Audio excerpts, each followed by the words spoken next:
อีออปอยไก่ดูลายพี่น้องกะย่านตายหากว่าเขาจับได้เขาสิไล่ขาหนีสิจ้าให้ตามคำพ่อก็ต้นอยู่พอที่แต่งงานนี้แล้งนี้สิจัดซื้อพี่ย้ำเขาขึ้นขี่ให้พี่ชื่นใจ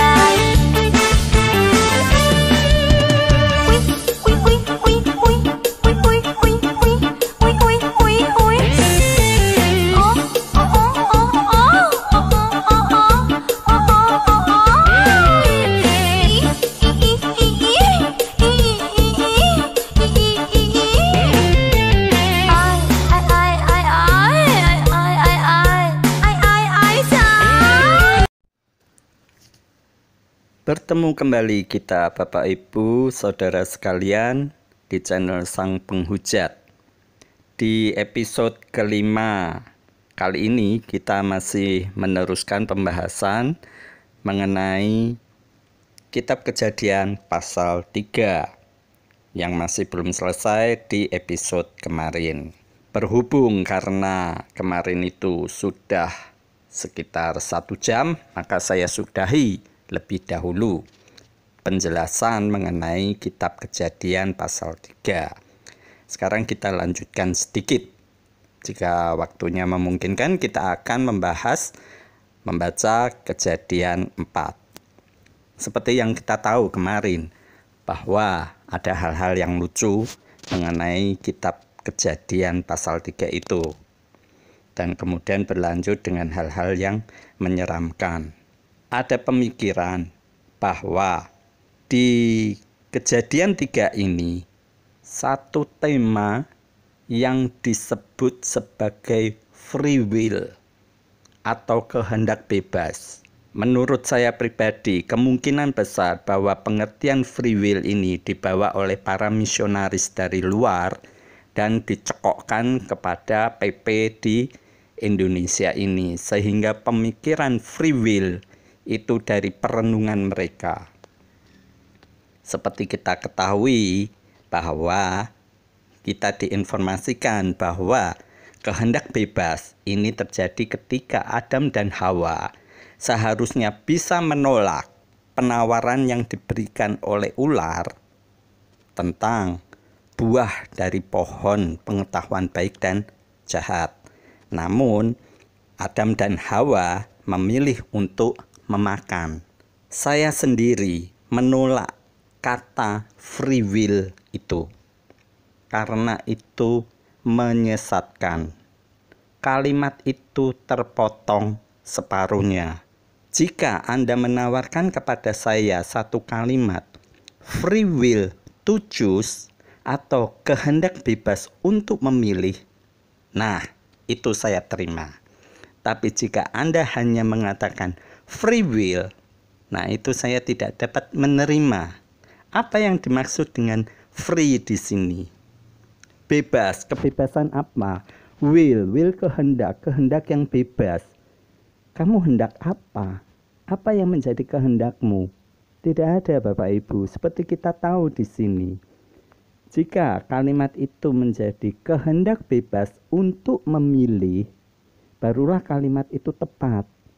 Seperti kejadian Taman Eden ini, Adam dan Hawa diberi tawaran untuk memakan. Pilihan dari Adam dan Hawa hanya 2. Dia memilih untuk menerima tawaran itu atau menolak. Selalu di dunia ini pilihan hanya 2. Ini yang saya tekankan pada Anda agar Anda tidak dibodohi oleh PP Anda. Pilihan selalu 2. Begitu juga dengan Adam dan Hawa di sini.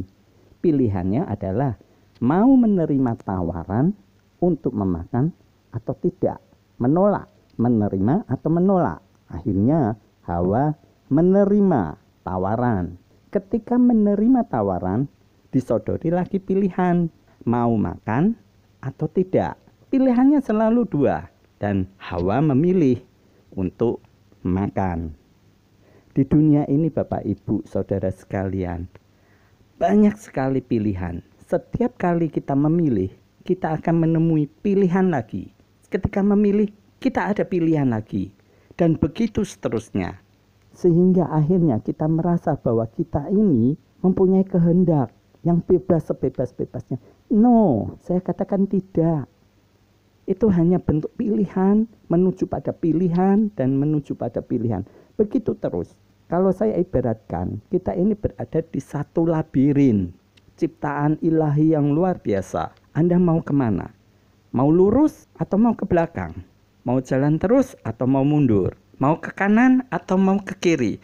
Jika Anda berada di dalam satu labirin, pilihan Anda selalu begitu. Anda mau kemana? Mau ke kanan, ke kiri, ke depan, ke belakang. Pilihan hidup kita hanya begitu. Anda mau bergerak atau Anda diam? Anda mau ke atas atau mau ke bawah? Anda ke kanan atau ke kiri? Anda mau gendut atau mau kurus? Anda mau tinggi atau mau pendek? Anda mau besar atau mau kecil? Pilihan selalu begitu. Anda mau laki-laki atau mau perempuan? Dan semacam itu. Pilihan Anda cuma dua. Hanya saja setelah Anda memilih, Anda ketemu dengan pilihan yang lain. Pilihannya berbeda. Nah, ini Anda anggap bahwa Anda memiliki kebebasan, free will, kehendak bebas. Itu satu kebodohan. Anda tidak pernah bebas. Anda berada di dalam satu labirin ciptaan ilahi. Anda tidak pernah keluar dari labirin itu. Jika kita satu saat berada di dalam labirin dan kita ketemu jalan buntu, mentok di satu sisi di mana tidak ada jalan lain di situ, Anda pun dihadapkan pada satu pilihan. Ketika di depan Anda tembok, Anda mau gimana? Anda mau diam atau Anda mau bergerak?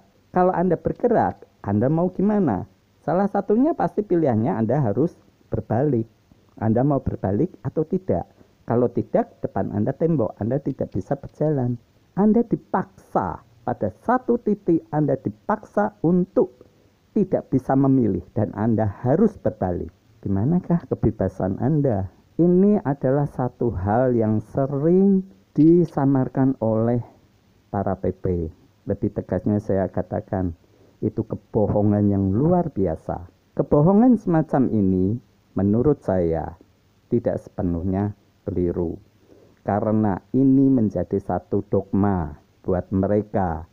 Menjadi satu pemikiran dari hasil perenungan yang mendalam sehingga menghasilkan dogma. Dan ini dipakai oleh satu denominasi tertentu, kemudian menjadi satu sinode di situ, kemudian disetujui bahwa pengertian free will diterima.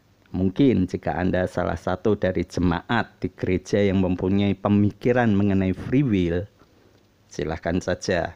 Tetapi menurut saya, kalimat itu menyesatkan, berbahaya. Kita tidak bebas. Kebebasanmu hanya memilih. Pilihannya begitu luar biasa yang diberikan Tuhan, sehingga engkau merasa seakan-akan berada di dalam kebebasan. Hakikatnya tidak, karena setiap pilihanmu memberikan konsekuensi atau akibat. Itu yang harus Anda terima. Kita lihat selanjutnya apa yang kita bisa dapatkan dari kitab Kejadian pasal 3. Kita tahu mengenai larangan dari Allah kepada laki-laki itu, kepada Adam, untuk tidak memakan buah pengetahuan baik dan jahat. Mengapa? Pada hari kamu memakannya, kamu akan mati. Tapi apa yang terjadi Bapak Ibu? Apakah betul Adam mati? Ingat, yang pertama kali makan siapa? Si perempuan, Hawa yang makan. Setelah Hawa makan, dia memberikannya kepada laki-laki. Hawa ketika makan, matikah dia? Tidak. Adam setelah makan, matikah dia? Tidak. Di sini tidak ada kematian seperti yang dikatakan Allah. Apakah perkataan Allah itu bohong? Banyak PP tidak mampu menjelaskan ini. Dan karena terjepit oleh kata kematian, akhirnya mereka menyamarkan kata kematian itu. Jika kita melihat kata kematian, itu adalah terpisahnya nyawa, jiwa kita dengan tubuh kita. Kita mati. Tubuh kita tidak akan berfungsi lagi. Itulah kata mati. Nah, karena terbentur, karena kesulitan untuk menjawab, maka PP mengatakan Oh, itu bukan kematian secara fisik, tetapi kematian secara rohani. Saya mendengar itu aja. Menerima? No way. Tidak buat saya. Kematian secara rohani ketika saya mendesaknya. Apa yang dimaksud dengan kematian rohani? Nah, PP kemudian menjelaskan, kematian rohani yaitu terpisahnya hubungan kita manusia dengan Allah. Apa betul? Nah, itu nanti kita membahasnya di episode kali ini. Kita akan membahas kejadian 4. Terpisahnya hubungan manusia dengan Allah. Apa iya? Itu adalah kebohongan lagi yang dikatakan oleh PP. Kalau Anda ada di dalam satu gereja dengan dogma semacam itu, harusnya Anda mulai berpikir. Jangan menggunakan otak dari PP-mu. Karena kalau Anda terus-terusan menggunakan otak, penalaran dari PP-mu, otakmu tidak bekerja. Dan itu kebebalan. Di dalam perjanjian baru, kebebalan itu dosa. Semoga Anda sadar. Apalagi yang kita dapatkan dari kejadian 3 ini? Sesuatu yang masih menjadi dagelan Sri Mulat itu. Ini juga satu pengujian materi mengenai Allah Maha Tahu. Kejadian ini berakhir dengan Allah menempatkan beberapa kerub. Kerub ini seperti malaikat.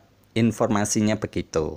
Ini makanya saya menyampaikan copy paste kepada Anda ya. Saya menjiplak, saya memfotokopi perkataan dari PP bahwa kerub ini adalah malaikat begitu.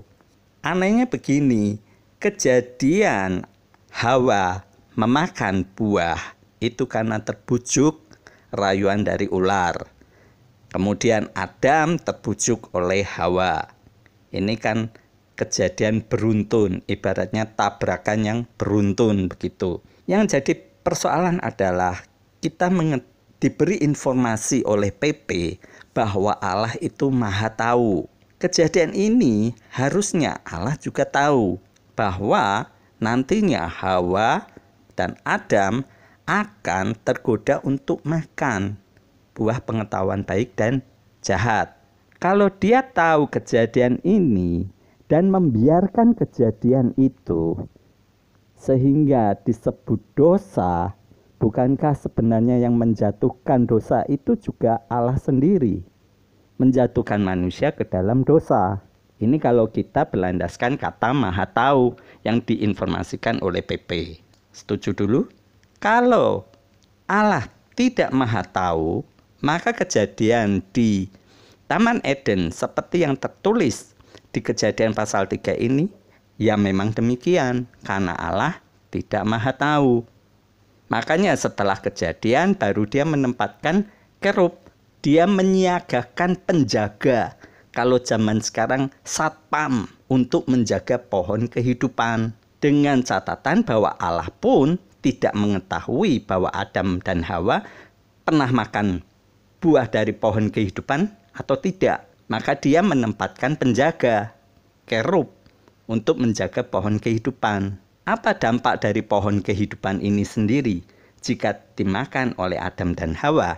Ini kita baca di ayat yang ke-22. Jangan sampai ia mengulurkan tangannya dan mengambil pula dari buah pohon kehidupan itu dan memakannya sehingga ia hidup untuk selama-lamanya. Berarti dengan memakan buah pohon kehidupan, manusia akan menjadi kekal. Maka disediakan penjaga. Ini satu ilustrasi kejadian yang memang membingungkan dan menjadi kendala kalau kita tetap bersikukuh di kejadian 3 ini. Tidak ketemu jawabnya. Anda harus memutuskan, Tuhanmu ini Maha Tahu atau tidak. Kalau berdasarkan informasi PP, Tuhan Maha Tahu, berarti kejadian Taman Eden dibiarkan oleh Tuhan. Tuhan tidak melindungi dosa yang akan terjadi pada manusia. Tuhan tutup mata. Tuhan cuek saat itu. Ini jika Anda mau menerima pengertian kata Tuhan Allah Maha Tahu. Dia Maha Tahu, tapi Dia tidak maha perhatian. Dia tidak maha peduli. Makanya ada lagu Tuhan Peduli, itu harusnya juga dikoreksi apakah betul jika kita bandingkan di Kejadian 3. Inilah satu simbol dari sifat-sifat Tuhan yang bertentangan ketika di Kejadian 3. Kalau Dia Maha Tahu, seharusnya Dia mengetahui bahwa nantinya Hawa akan menggoda Adam dan Adam akan tergoda untuk ikut makan. Dan godaan ini berasal dari ular. Tapi Dia membiarkan ular untuk mencobai, untuk menggoda Hawa dan Adam. Urutannya kan begitu. Hawa dulu baru Adam. Tuhan pun membiarkan itu terjadi. Tidak peduli kalau Dia sebagai Allah yang Maha Tahu. Tapi jika Allah tidak Maha Tahu, maka kejadiannya memang seperti ini. Jadi perkataan PP bahwa Allah Maha Tahu itu kebohongan. Tinggal Anda pilih yang mana dulu. Membingungkan? Memang. Jika kita hanya berhenti dari sini, kita akan mengalami kebingungan. Untuk itu kita harus terus membaca Alkitab ini supaya kita jelas. Nah, Tuhannya sendiri lebih dari satu. Sementara kalau disebutkan di Kejadian 3 ini, Tuhan yang tahu mengenai baik dan jahat itu hanya satu. Jika Tuhannya 3, seperti yang saya katakan di episode kemarin, yang 2 tidak tahu mengenai baik dan jahat. Penempatan kerub ini sungguh sesuatu yang menggelikan jika kita memang masih berkutat untuk merenungkan kata Allah Maha Tahu. Makanya aneh, setelah ada kejadian jika Dia Maha Tahu, mengapa Dia menyiapkan kerub? Sama seperti Anda. Anda tahu jika Anda akan kerampokan, rumah Anda akan dimasuki perampok. Katakan ini hari Senin, hari Rabu besok Anda akan kerampokan. Tapi justru Anda membiarkan sehingga rumah Anda kerampokan dan beberapa barang berharga Anda diambil oleh perampok itu. Setelah itu baru Anda menempatkan satpam untuk menjaga rumah Anda, untuk menjaga barang-barang milik Anda yang lain yang Anda anggap berharga. Bukankah itu satu kebodohan yang luar biasa jika Anda disebut Maha Tahu? Kalaupun Anda tahu, bukan Maha Tahu, Anda tahu kerampokan, harusnya Anda sudah hari Selasa atau hari Senin itu Anda menyewa penjaga untuk menjaga pada hari Rabu ketika Anda kerampokan. Bukannya setelah kerampokan Anda menyiapkan penjaga. Anda rugi 2 kali. Barang Anda sudah diambil, Anda harus membayar penjaga setelah itu. Itu satu kebodohan yang benar-benar luar biasa. Dagelan Sri Mulatnya masih tetap berlangsung di situ.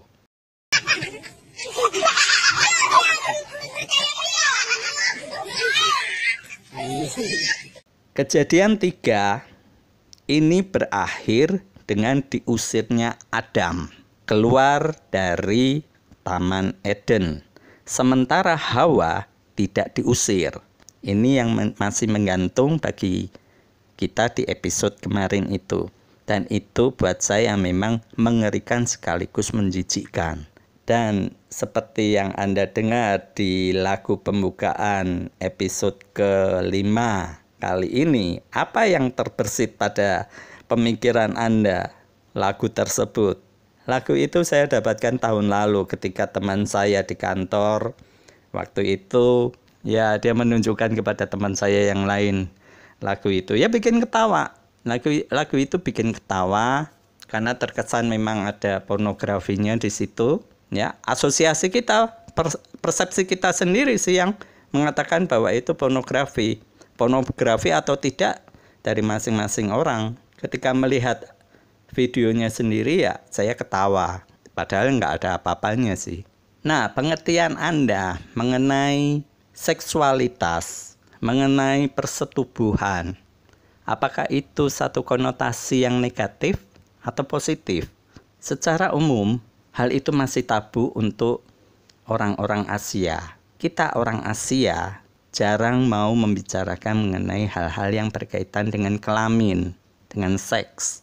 Nah, di episode kali ini justru mengupas tentang itu. Makanya saya memilih lagu itu untuk membuat nalar Anda berasumsi yang tidak. Yaitu memang kenakalan dari channel ini.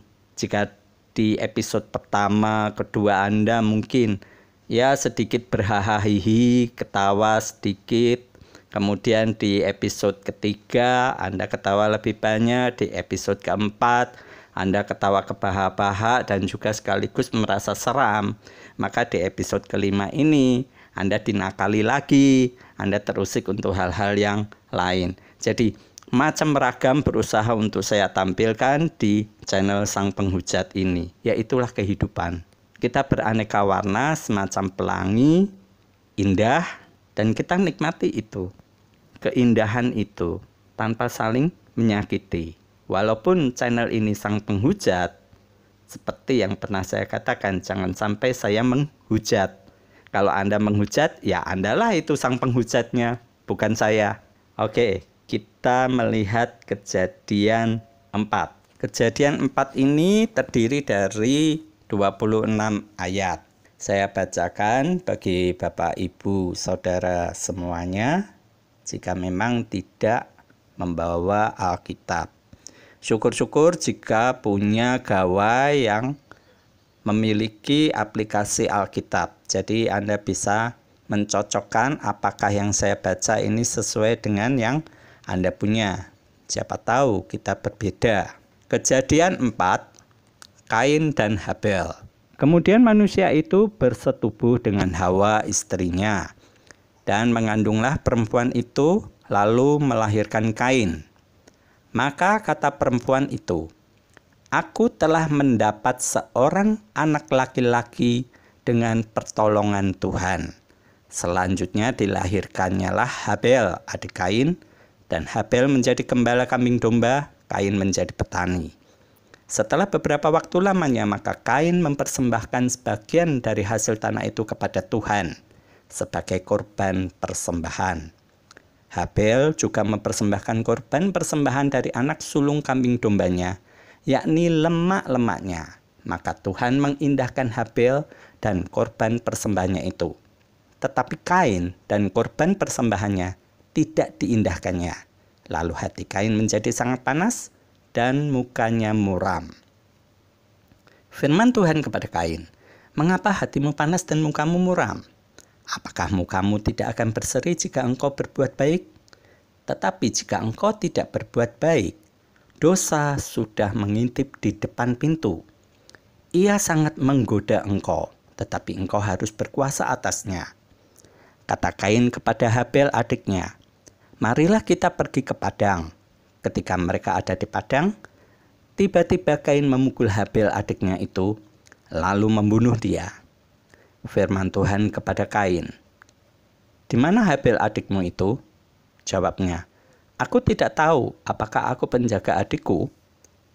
Firman-Nya, "Apakah yang telah kau perbuat ini? Darah adikmu itu berteriak kepadaku dari tanah.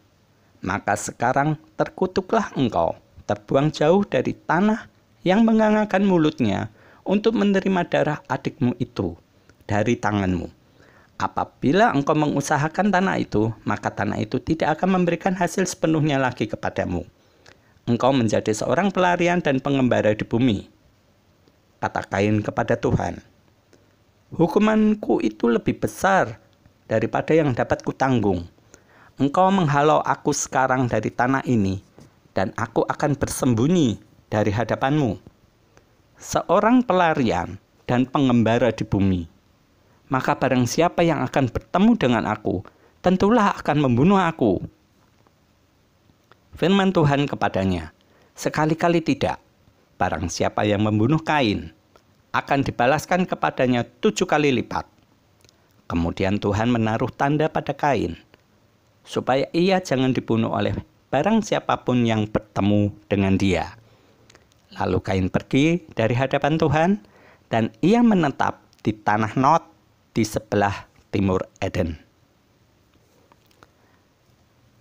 Kain bersetubuh dengan istrinya dan mengandunglah perempuan itu, lalu melahirkan Henok. Kemudian Kain mendirikan suatu kota dan dinamainya kota itu Henok menurut nama anaknya. Bagi Henok lahirlah Irad, dan Irad itu memperanakan Mehujael, dan Mehujael memperanakan Metusael, dan Metusael memperanakan Lamek. Lamek mengambil istri 2 orang, yang satu namanya Ada, yang lain Zila. Ada itu melahirkan Yabal, dialah yang menjadi bapa orang yang diam dalam kemah dan memelihara ternak. Nama adiknya ialah Yubal, dialah yang menjadi bapa semua orang yang memainkan kecapi dan suling.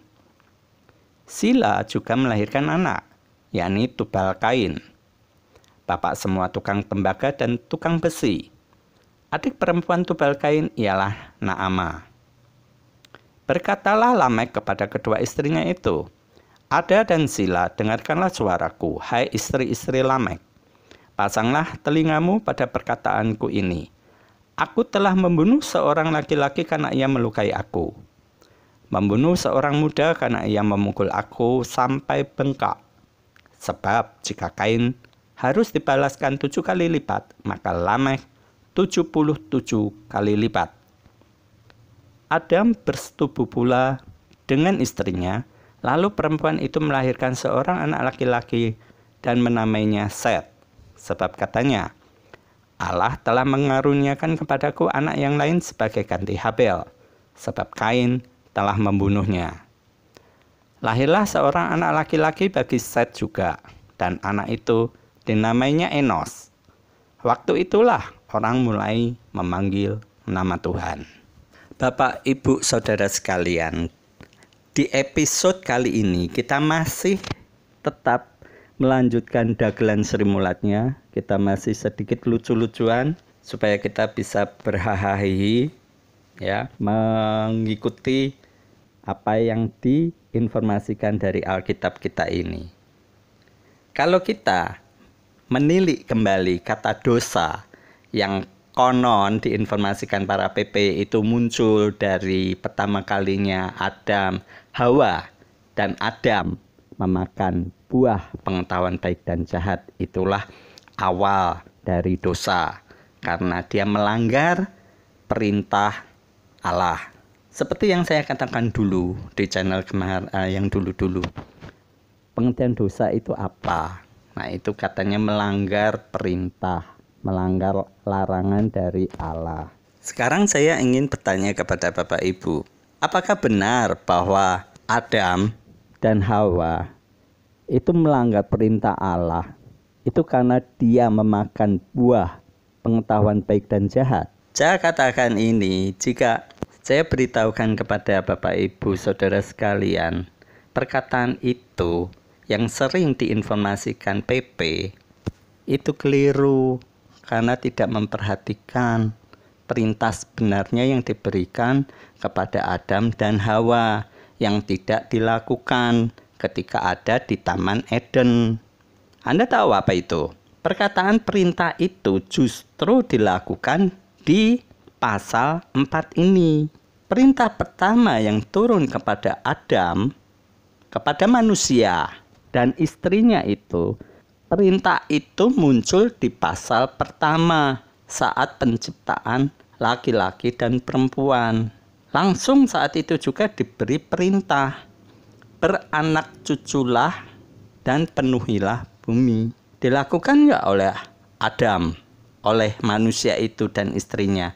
Karena di pasal pertama kata Adam itu sendiri tidak ada, Hawa juga tidak ada. Kata Hawa muncul baru di pasal kedua. Beranak cuculah yang banyak. Kejadian membuat anak cucu tidak terjadi di Taman Eden. Sampai berapa lama? Tidak disebutkan. Mengapa tidak dilakukan oleh manusia untuk beranak cucu? Pernah ditanyakan nggak ini kepada pendeta Anda?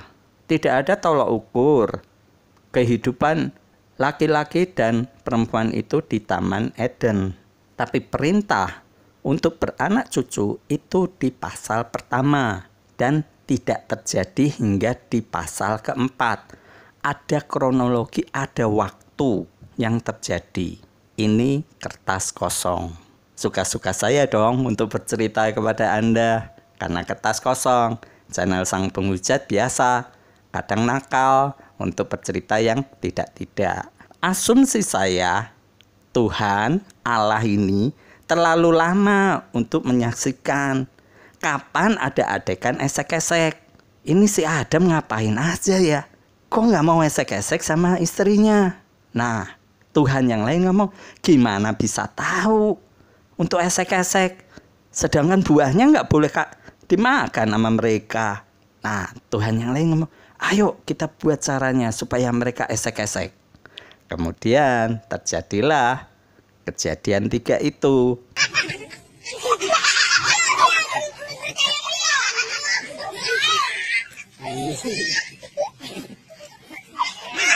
Yang kasihan kan si ular ya.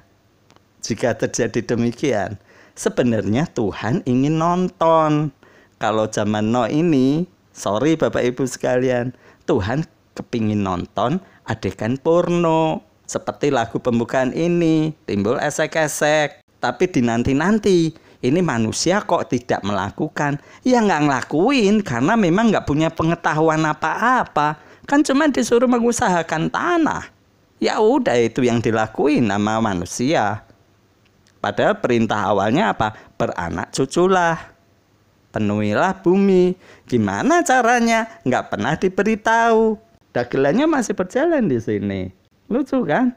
Satu hal yang menurut kita itu satu kecabulan, hubungan seks itu hal yang cabul bagi kita. Orang Asia itu melihat adegan persetubuhan adalah adegan yang porno. Dilarang. Pemerintah pun melarang adegan itu. Tapi justru itu yang diharapkan oleh Allah. Di pasal pertama tidak terjadi. Karena manusia tidak punya pengetahuan untuk membuat anak. Karena pengetahuannya ada di buah pohon pengetahuan baik dan jahat. Esek-esek itu kan bukan sesuatu yang baik ataupun jahat. Tergantung dari kita melihatnya. Dari segi medis mungkin itu hal yang baik. Tapi kalau itu satu bentuk perselingkuhan rumah tangga, itu hal yang jahat. Tergantung Anda bagaimana. Itu pilihan bebas juga. Memangnya PP tidak pernah melakukan esek-esek demi menjaga kesucian. Oh no!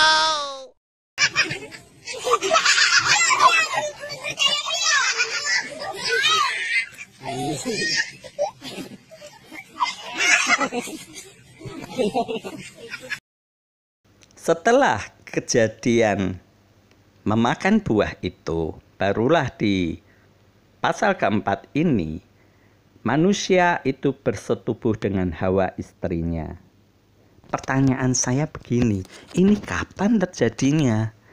Kok manusia bisa bersetubuh dengan Hawa? Sementara dia diusir keluar dari taman. Bagaimana dia bisa menyetubuhi Hawa?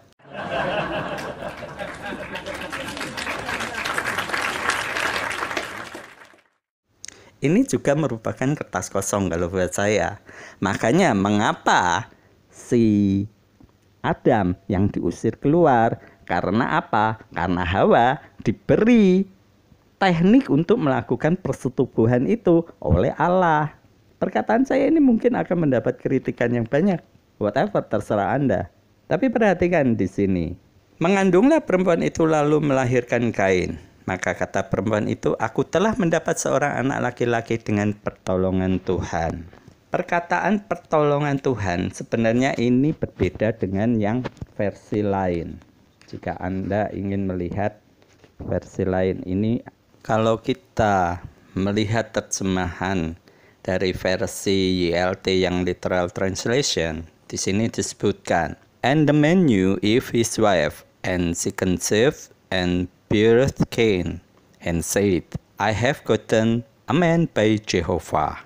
Aku mendapatkan manusia dari Jehovah. Kemudian kalau kita lihat versi ILT Indonesian Literal Translation, Dan Adam bersetubuh dengan Hawa istrinya dan mengandunglah dia, lalu melahirkan Kain dan berkatalah dia, "Aku telah memperoleh seorang pria dari Yahweh." Kalau kita melihat terjemahan yang lain lagi, New English Translation, ini lebih jelas. "Now the man had marital relations with his wife Eve, and she became pregnant and gave birth to Cain. Then she said, I have created a man just as the Lord did." Ini menimbulkan asumsi buat saya, sesuatu yang menarik. Ini yang mengatakan, I have created a man just as the Lord did. Aku mendapatkan seorang pria dari Yahweh. Mendapatkan seorang pria dari Yahweh. Kalau kita menganggap bahwa ini bukan perkataan rohani, tapi ini perkataan yang sebenarnya secara literal, sebagaimana yang juga tertulis di sini, I have created a man just as the Lord did, sebagaimana Tuhan lakukan. Ini Tuhan ngelakuin apa coba? Kalau ini timbulnya esek-esek tadi, makanya saya mengatakan jangan-jangan waktu ketika Adam diusir keluar dari Eden, ini Tuhan sedang mengajari Hawa untuk esek-esek. Nah, Tuhan yang mana? Kan Tuhannya lebih dari satu. Oh no! Ini kan manusia ini dari awalnya kan memang oon. Ketika saya membuat di episode kemarin pun, saya berkali-kali memberikan ilustrasi bahwa memang jika manusia ini begitu polosnya, ini begitu bodoh, sampai perintah membuat anak pun manusia tidak mampu, karena masih orisinil, masih polos. Sehingga Tuhan memberikan contoh kepada si wanita. Karena kan bukankah kutukannya memang yang birahi itu yang wanita, bukan pada si laki-laki. Laki-laki dikutuk untuk bekerja, berpeluh, berkeringat, untuk menghasilkan makanan bagi dia dan istrinya. Sementara si istri ada kutukan mengenai birahi. Birahi itu apa? Kegiatan seksual. Dan itu pada si wanita, bukan pada si pria. Jadi yang pinter esek-esek ini justru si wanita. Pastinya karena kutukannya kan kepada si wanita. Maka dari itu, jika ini rencana diteruskan, maka si laki-laki diusir keluar, si wanita diajari ilmu untuk esek-esek itu. Maka di ayat pertama pembukaannya adalah mengenai ya esek-esek ini. Mengandunglah perempuan itu. Pertama kan, karena ada persetubuhan antara manusia itu dengan istrinya, melahirkan Kain. Perkataan dari LAITB, aku telah mendapat seorang anak laki-laki dengan pertolongan Tuhan. Ini dihablurkan, disamarkan dengan pertolongan Tuhan. Tetapi terjemahan lain, versi lain, by God. By itu oleh. Jadi dia dapat anak, ini yang mengerjakan Tuhan. Nah, Tuhan yang mana? Karena keluarnya Kain.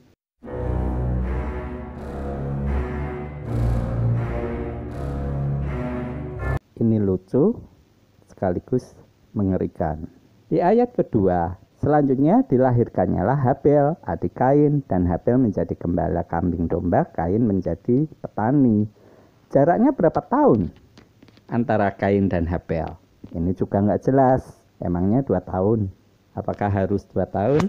Seperti manusia begini zaman sekarang, selisih anak 2-3 tahun. Ataukah ini bisa 10 tahun, 20 tahun?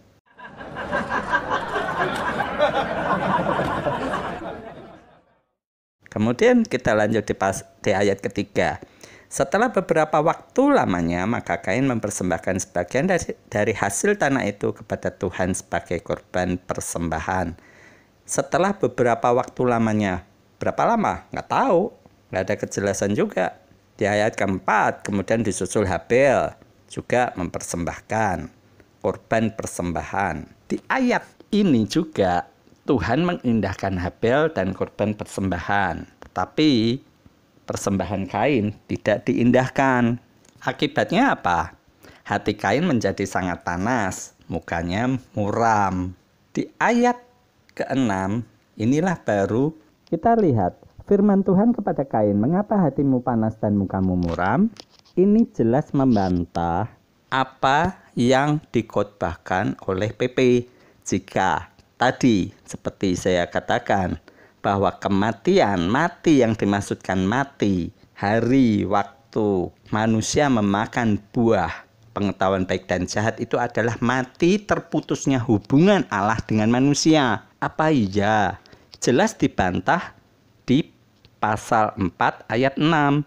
Firman Tuhan kepada Kain, mengapa hatimu panas dan mukamu muram? Ini ada hubungan antara Tuhan kepada manusia bernama Kain.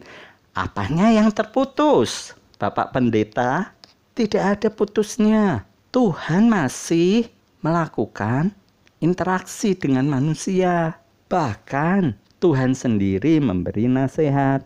Apakah mukamu tidak akan berseri jika engkau berbuat baik?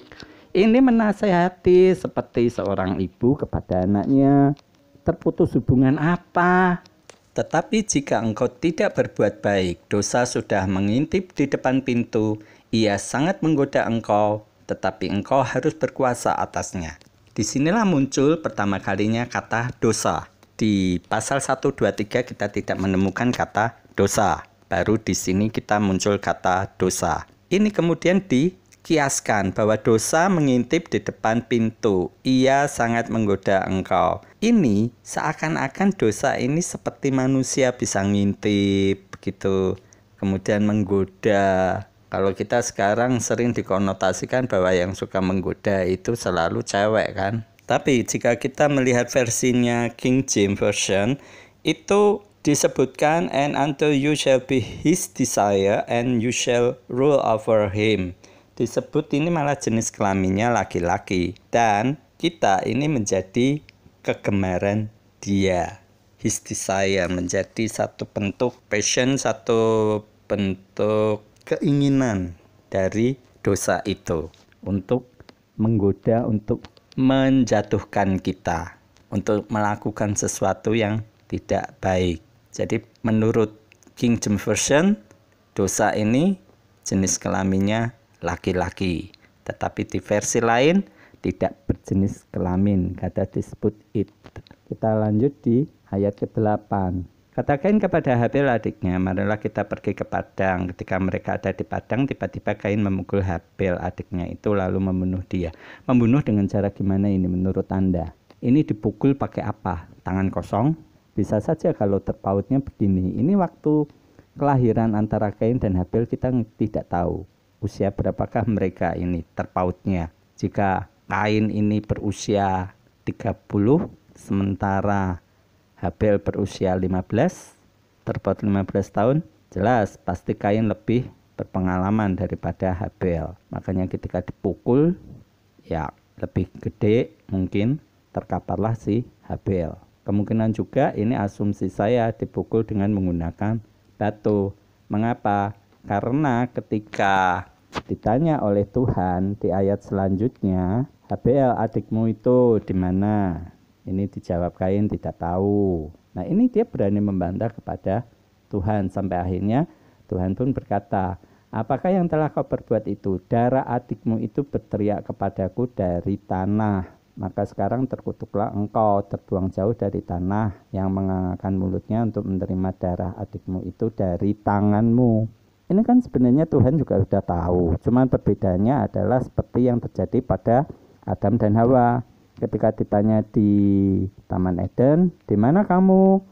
Makanya kan ada PP yang mengatakan itu hanya untuk mengetes kejujuran dari manusia. Begitu juga dengan Kain ini. Di mana Habil adikmu itu? Sebenarnya Tuhan juga sudah tahu, tapi dijawab secara sarkasme, kasar banget oleh si Kain. Aku tidak tahu apakah aku penjaga adikku. Nah, ini kasar jawabannya. Makanya kemudian keluarlah kutukan ini dari Tuhan. Ini perlu direnungkan buat saya. Ini manusianya cuma 4 ya waktu di dunia ini.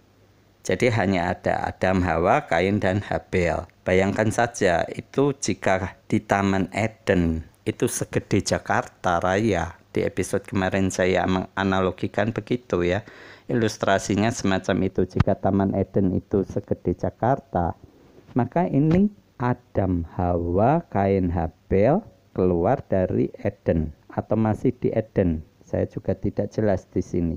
Kalau diusir dari Taman Eden, berarti dia keluar dari Jakarta Raya. Ibaratnya begitu. Dia mau kemana?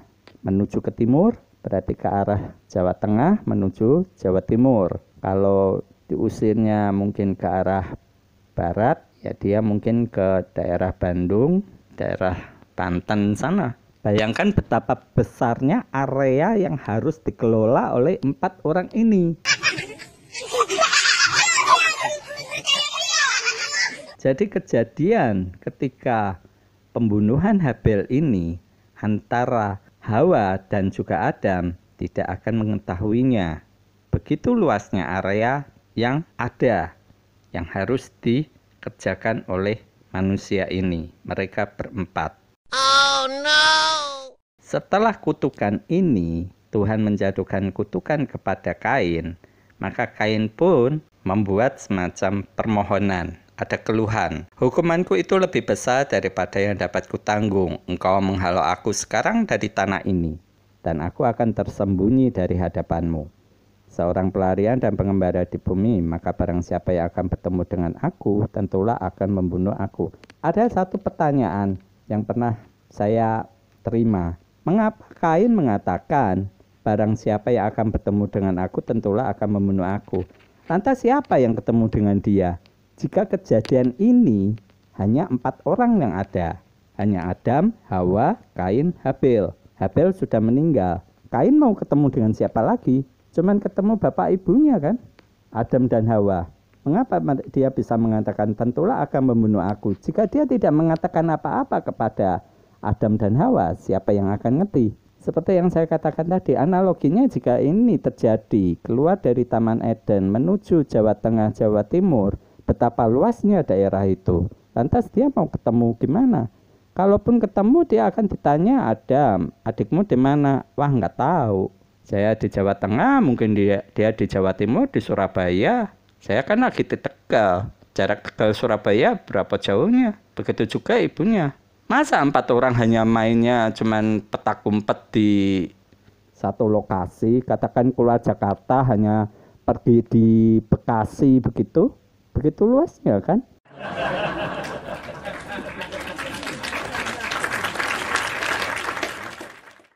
Kita lanjut di ayat 15. Sekali-kali tidak. Ini firman Tuhan.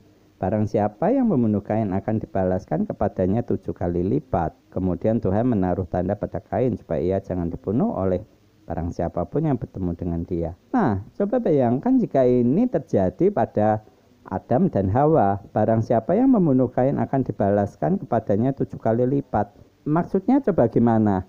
Kalau semisal, ini analoginya, Adam bertemu dengan Kain, terus Kain mengaku bahwa dia membunuh Habel. Kemudian Adam menjadi marah, dia kemudian membunuh Kain. Ini Tuhan akan membalas padanya 7 kali lipat. Berarti Adam juga mati ya? Tinggal Hawa dong, dagelan Sri Mulat lagi ya?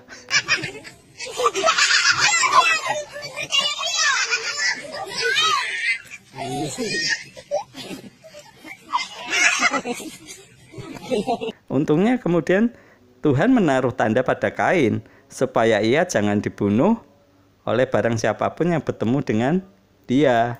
Nah, ini kemudian Kain pergi dari hadapan Tuhan menetap di tanah Nod di sebelah timur Eden.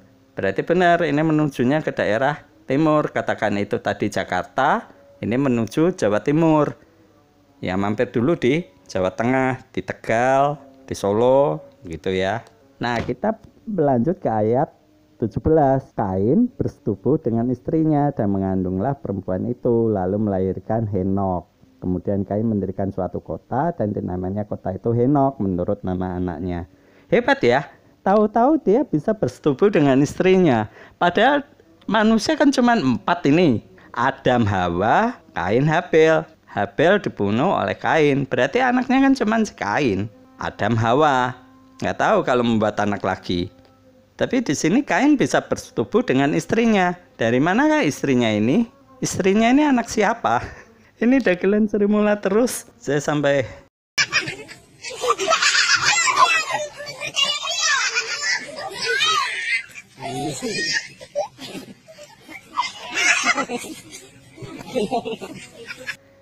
jika ini kita klopkan, kita berusaha agar supaya ini masuk nalar, berarti kemungkinan istri si Kain ini ada dua versi. Ini adalah saudaranya sendiri, yaitu anak dari bapak ibunya.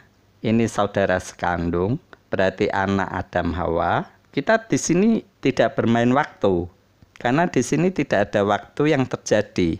Kain bersetubuh dengan istrinya. Ini Kain usia berapa? Tidak disebut. Jadi kemungkinan dia memang pergi ke sebelah timur. Oke, dia keluar timur, berarti ke arah Jawa Timur. Kita bandingkan analoginya begitu ya. Taman Eden itu kita ibaratkan Jakarta, kemudian ini Kain pergi ke timur, berarti dia mungkin ke Tegal, dia menetap di Tegal. Adam Hawa membuat anak lagi, anak cewek.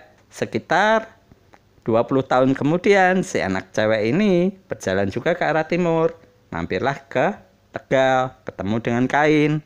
Karena Kain tidak ngerti bahwa itu adiknya, maka dia bersetubuh dengan wanita itu, mengandunglah perempuan itu. Berarti ini hubungan incest, hubungan saudara sekandung. Ini versi pertama. Oh no.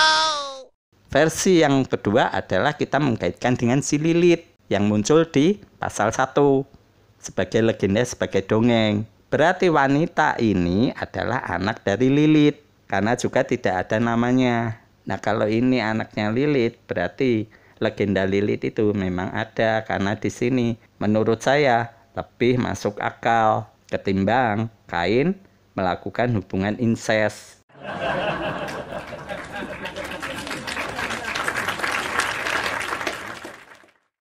Saya rasa untuk episode kali ini saya sudahi dulu karena waktunya juga sudah 1 jam. Jangan sampai membuat Anda merasa bosan karena maksimal saya hanya 1 jam agar kita tetap merasakan fit, merasakan senang di channel Sang Penghujat ini. Terima kasih untuk perhatian dari Bapak Ibu, saudara-saudara semuanya. Kita ketemu di episode selanjutnya. Terima kasih. Shalom.